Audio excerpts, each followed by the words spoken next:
మేడ్చల్ పారిశ్రామిక వాడలో అగ్ని ప్రమాదం జరిగింది. కెమికల్ కంపెనీలో రియాక్టర్లు పేలడంతో మంటలు చెలరేగాయి.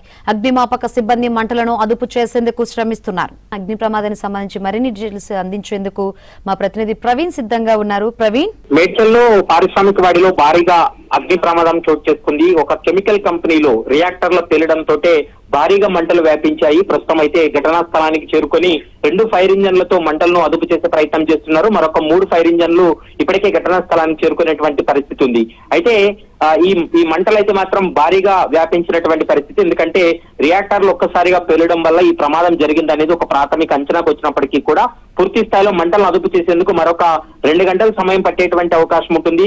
ఆ పారిశ్రామిక వాడలో అంటే అక్కడ పనిచేసేటువంటి వాళ్ళు ఎవరైనా ఉన్నారా అనే దానిపైన కూడా పూర్తి స్థాయిలో విచారణ చేస్తున్నటువంటి క్రమంలో ఒక్కసారిగా పేలుడు సంభవించినప్పుడు లోపల పనిచేసే వారందరూ కూడా బయటికి వెళ్లిపోయినటువంటి సందర్భం కూడా కనపడుతుంది. ప్రస్తుతం అయితే మాత్రం దాదాపు 2 ఫైర్ ఇంజన్లు ఇప్పటికైతే ఘటనా స్థలానికి చేరుకోవడం జరిగింది.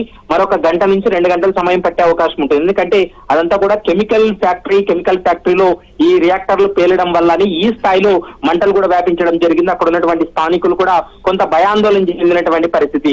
ఎందుకంటే అక్కడ కనీసం వారు అక్కడికక్కడ మంటలు అదుపు చేసే ప్రయత్నం కూడా లేదు. ఎందుకంటే దాదాపు 3 రియాక్టర్లు పేలడం వల్ల ఒకేసారి ఒకదాని తర్వాత ఒకటి 3 రియాక్టర్లు పేలినట్టు ఇప్పటికే ఒక ప్రాథమిక అంచనాకు వచ్చారు. ఇప్పటికే 108 సిబ్బందితో పాటు ఫైర్ సిబ్బంది, మరోవైపు స్థానిక పోలీసులు కూడా ఘటనా స్థలానికి చేరుకొని మంటలు కూడా అదుపు చేసేటువంటి ప్రయత్నం అయితే కొనసాగిస్తున్నారు. Shankari, right, thank you Praveen.